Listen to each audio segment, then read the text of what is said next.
Hello guys, welcome to our channel. Friends, आज हम class 10th maths का chapter 2 polynomials का बेसिक इन्फॉर्मेशन और एग्जाम्पल हल करेंगे। तो फ्रेंड्स, यदि द्विघात बहुपद p x equal to a x square plus b x plus c, जहाँ a not equal to zero हो के रूप में है तथा शून्यंक अल्फ़ा कॉमा बीटा है, तब शून्यकों का योग क्या होगा? Alpha plus beta equal to minus b upon a, या alpha plus beta equal to minus x का गुणांक अपॉन एक्स स्क्वायर का गुणांक। तो ये क्या कह रहा है? यदि मान लो हमें द्विघात बहुपद दिया है a p x equal to a x square plus b x plus c, ठीक है। हमें कोई बहुपद दिया होगा जो कि एक्स स्क्वायर के टर्म में होगा, ठीक है। तो x square a x square plus b x plus c, ठीक है। तो हमें शून्यकों का योग अल्फ़ा प्लस बीटा क्या मिलेगा? माइनस बी अपॉन ए, यानी जो ये बी होगा यानी एक्स का गुणांक और अपॉन में ए यानी एक्स स्क्वायर का गुणांक, ये क्या होगा? माइनस में शून्यकों का योग होगा, ठीक है, यानी माइनस बी अपॉन ए। तो ये हमारा एक फॉर्मूला है, शून्यकों का योग alpha plus beta equal to minus b upon a, ठीक है। वही शून्यकों का गुणनफल क्या हो जाएगा?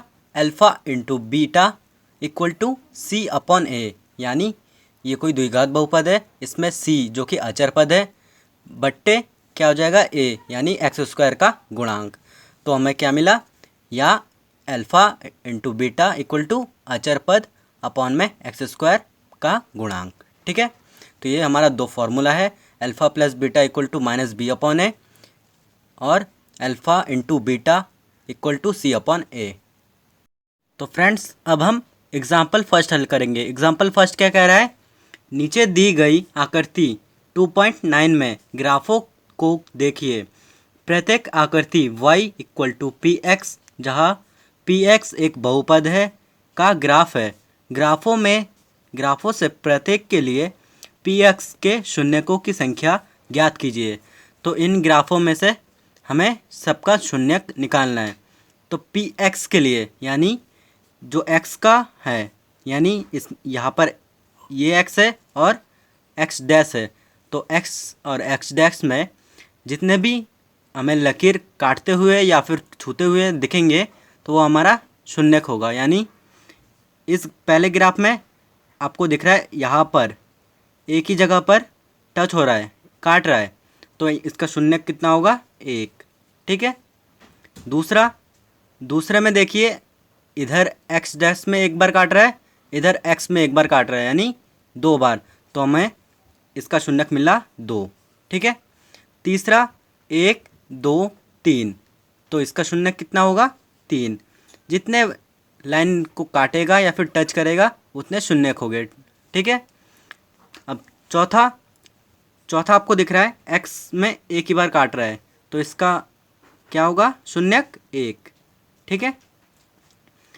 पाँचवें में आपको दिख रहा है यहाँ पर एक ही बार टच कर रहा है, तो टच करने पर एक ही होगा। यहाँ पर 1 2 3 और 4, तो हमारा 4 शून्यक होगा, ठीक है। तो एग्जाम्पल फर्स्ट हमारा कंप्लीट हुआ। तो फ्रेंड्स, अब हम एग्जाम्पल 2 हल करेंगे। एग्जाम्पल 2 में आपको इम्पॉर्टेंट लिखा हुआ दिख रहा है, यानी ये इम्पॉर्टेंट है, ये पिछले साल पूछा भी गया था, इसलिए इस साल भी पूछ सकते हैं, इसलिए अच्छे से इसे रिवीजन कर लीजिए। तो उदाहरण 2 क्या कह रहा है? द्विघात बहुपद x square plus 7x plus 10 के शून्यक ज्ञात कीजिए और शून्यकों को तथा गुणांकों के बीच संबंध की सत्यता की जांच कीजिए, ठीक है। तो आइए इसे हल करते हैं। तो एग्जाम्पल 2 हल करते हैं। एग्जाम्पल 2 में सबसे पहले दिया है द्विघात बहुपद x square plus 7x plus 10। तो इसका शून्यक निकालने के लिए हमें इस पूरे बहुपद को 0 के बराबर लिखना है। तो 0 के बराबर लिखने पर हमारा द्विघात समीकरण क्या बना? X square plus 7x plus 10 equal to 0, ठीक है। अब हमें इसे गुणनखंड विधि द्वारा हल करना है। गुणनखंड विधि में होता क्या है? ऐसा कौन सा डिजिट है जिसे मल्टीप्लाई करने पर 10 आ जाए और प्लस करने पर 7 आ जाए? तो हमारा जो डिजिट होगा वो क्या होगा 2 और 5। तो हम 7x को तोड़ देंगे किस में, 2x प्लस 5x प्लस 10 हम वैसे ही रखेंगे इक्वल में 0। ठीक है, तब हम क्या करेंगे, इन दोनों में से x कॉमन ले लेते हैं तो x प्लस 2। ठीक है, अब यहाँ इन दोनों में से हम 5 कॉमन लेते हैं तो 5x प्लस 2 इक्वल में 0। ठीक है, अब हमें क्या करना है, इन दोनों जो ब्रैकेट है, ये ब्रैकेट में जो है इन दोनों को देखना है, ये दोनों एक जैसे होने चाहिए। ठीक है, तो एक जैसा है तब हम इसको एक बार लिख सकते हैं और जो ब्रैकेट के बाहर है उसको हम ब्रैकेट में एक बार लिखेंगे जिसको 0 के इक्वल लेना है। ठीक है, तब हम क्या करेंगे, x प्लस 2 इक्वल टू 0 लेने पर, ठीक है, जब हम x प्लस 2 इक्वल टू 0 लेंगे यानी x प्लस 2 को एक बार 0 के बराबर लेना है और x प्लस 5 को एक बार 0 के बराबर। तो सबसे पहले x प्लस 2 को 0 के बराबर लेने पर क्या प्राप्त होगा हमें, x बराबर, ये प्लस का इधर है तो बराबर के इधर जाके माइनस का, तो x बराबर माइनस का 2।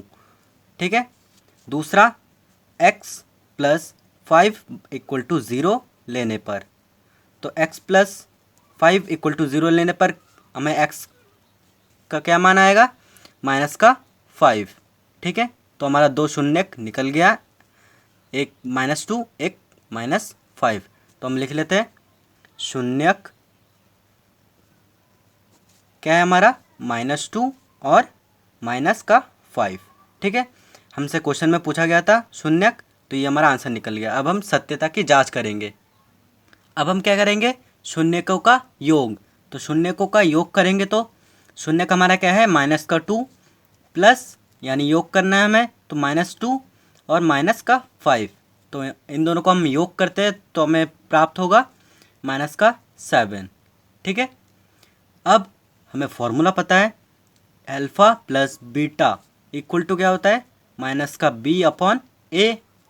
तब हमें द्विघात बहुपद दिया है x² प्लस 7x प्लस 10, तो हमारा a क्या होगा, x² का गुणांक, x² का गुणांक कुछ नहीं है, 1 है। ठीक है, b क्या हो जाएगा हमारा, x का गुणांक यानी 7, c अचर पद यानी 10। तो a हमारा आया 1, b आया 7 और c आया 10।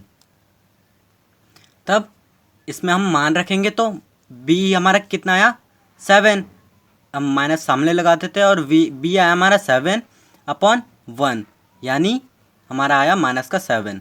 ठीक है, आपको दिख रहा है शून्यकों का योग हमारा -7 आया, अल्फ़ा प्लस बीटा हमारा -7 आया, तो ये दोनों बराबर है, अतः शून्यकों का योग हमारा सत्य हुआ।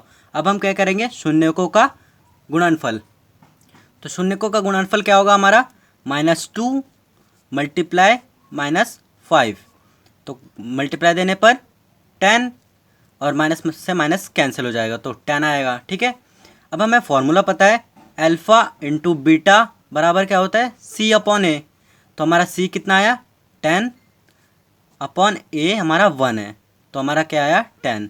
अतः हमें दिख रहा है शून्यकों का गुणनफल 10 आया, अल्फ़ा इंटू बीटा भी 10 आया, तो ये दोनों बराबर है, अतः हम लिख सकते हैं सत्यता की जांच सत्य हुई। तब हम लिख देंगे शून्यकों का योग -b अपॉन ए, शून्यकों का गुणनफल c अपॉन ए। तो एग्जाम्पल 2 हमारा कंप्लीट हुआ। फ्रेंड्स, अब हम एग्जाम्पल 3 हल करेंगे। एग्जाम्पल 3 क्या कह रहा है, बहुपद x² - 3 के शून्यक ज्ञात कीजिए और शून्यकों को तथा गुणांकों के बीच के संबंध की सत्यता की जांच कीजिए। ठीक है, तो इसे हल करते हैं। तो सबसे पहले दिया है बहुपद x² - 3। ठीक है, तो शून्यक निकालने के लिए हमें पता है x² - 3 को हमें 0 के बराबर लेना है। ठीक है, तब x² बराबर क्या हो जाएगा, ये माइनस का 3 है, इधर आके प्लस का 3, तो 3। ठीक है, अब आपको पता है स्क्वायर, जब x स्क्वायर होता है तो बराबर के इधर रूट चला जाता है, यानी एक्स बराबर √3। ठीक है, अब जब स्क्वायर को इधर रूट में लेंगे तो वो प्लस का भी हो सकता है माइनस का भी। ठीक है, तो प्लस माइनस दोनों लेंगे तो हमारा एक्स यानी शून्य क्या है हमारा +3 प्लस √3 और -√3। ठीक है, तो ये हमारा 2 शून्य का आया। अब हमें सत्यता की जांच करना है, तो शून्य का योग क्या होगा, हमें हमारा शून्य क्या आया √3 प्लस में और √3 माइनस में, तो शून्य का योग √3 प्लस -√3। ठीक है, तो इन दोनों को जब जोड़ेंगे तो हमारा आंसर क्या आएगा, जोड़ने पर ये माइनस का है तो प्लस माइनस आपस में कट जाएंगे तो आएगा क्या 0। ठीक है, तब हमें पता है फॉर्मूला अल्फ़ा प्लस बीटा बराबर क्या होता है -b/a। ठीक है, तो हमारा बहुपद दिया है x² - 3, तब a क्या होगा हमारा x² का गुणांक जो कि 1 है, और b x का गुणांक, x तो है ही नहीं इसमें, तो b क्या होगा हमारा 0। ठीक है, c ये -3 है तो -3 लेंगे। ठीक है, तब b का मान रखते हैं, b हमारा क्या आया 0, जबकि a हमारा 1 है, तो हम 0 से 1 का डिवाइड देंगे तो हमारा आएगा क्या 0। ठीक है, तब शून्यकों का योग 0 आया और अल्फ़ा प्लस बीटा भी 0 आया, तो ये दोनों आपस में बराबर है। ठीक है, तब हम लिख सकते हैं शून्यकों का योग बराबर क्या है हमारा -b/a। ठीक है, अब दूसरा शून्यकों का गुणनफल, शून्यकों का गुणनफल क्या होगा हमारा √3 मल्टीप्लाई -√3। ठीक है, तो हमारा जब हम मल्टीप्लाई करेंगे तो हमारा आंसर क्या आएगा -3। ठीक है, रूट से रूट कैंसिल हो जाएगा, 3 बचेगा और माइनस का। ठीक है, तब हमें फॉर्मूला पता है अल्फ़ा इंटू बीटा क्या होता है c/a होता है ना, तो c हमारा क्या आया -3/1, तो हमारा आंसर क्या होगा -3। अब आपको दिख रहा है शून्यकों का गुणनफल -3 आया और अल्फ़ा इंटू बीटा क्या आया -3, तो ये दोनों बराबर है। ठीक है, तब हम लिख सकते हैं अतः शून्यकों का गुणनफल बराबर c/a। ठीक है, तो एग्जाम्पल 3 हमारा कंप्लीट हुआ। अब हम एग्जाम्पल 4 हल करेंगे। एग्जाम्पल 4 क्या कह रहा है, एक द्विघात बहुपद ज्ञात कीजिए जिसके शून्यक का योग तथा गुणनफल क्रमशः -3 और 2 है। ठीक है, तो इसे हल करते हैं। तो सबसे पहले हमें दिया है शून्यकों का योग -3 और शून्यकों का गुणनफल 2। ठीक है, हमें पता है शून्यकों का योग यानी अल्फ़ा प्लस बीटा बराबर -3 दिया है। अब हमें फॉर्मूला पता है अल्फ़ा प्लस बीटा क्या होता है माइनस का b/a। ठीक है, तब हमारा b क्या हो जाएगा, b हमारा जब हम -b बराबर -3 रखेंगे तो -b माइनस से माइनस कैंसिल हो जाएगा तो बचेगा क्या 3, यानी b बराबर 3। ठीक है, और a क्या होगा हमारा, a अपॉन में 1 होता है, किसी भी डिजिट में अगर अपॉन में नहीं हुआ तो उसके अपॉन में 1 रहता है, तो a बराबर 1 होगा। ठीक है, अब अल्फ़ा इंटू बीटा यानी शून्यकों का गुणनफल दिया हमें 2, तो हमें पता है अल्फ़ा इंटू बीटा क्या होता है c/a। अगर c/a हुआ तो हमारा c क्या है, c क्या हो जाएगा 2, और a तो हम देख ही सकते हैं इसके अपॉन में कुछ नहीं है 1 है, तो a हमारा दोनों में कॉमन ही आया, एक आया यानी 1, तो b 3 है c 2 है। हमें फॉर्मूला पता होता है, फॉर्मूला पता है द्विघात बहुपद बराबर क्या होता है ax² plus bx plus c। ठीक है, तब हम क्या करेंगे a का मान रख देंगे, a हमारा 1 आया तो 1 लिखेंगे नहीं यानी x² प्लस b हमारा 3 आया तो 3x प्लस c यानी सी हमारा 2 आया, तो x square plus 3x plus 2 हमारा द्विघात बहुपद है। ठीक है, तो ये हमारा आंसर है। तो फ्रेंड्स, एग्जाम्पल 4 हमारा कंप्लीट हुआ। आई होप आपको पूरा समझ में आ गया। अगर वीडियो पसंद आए तो लाइक, कमेंट और शेयर ज़रूर कीजिए। अगर आपने अभी तक सब्सक्राइब नहीं किया तो जल्दी से सब्सक्राइब कर दीजिए, ताकि हमारे वीडियो सबसे पहले आप तक पहुँचे। तो मिलते हैं नेक्स्ट वीडियो में नेक्स्ट एक्सरसाइज के साथ। Thank you for watching video.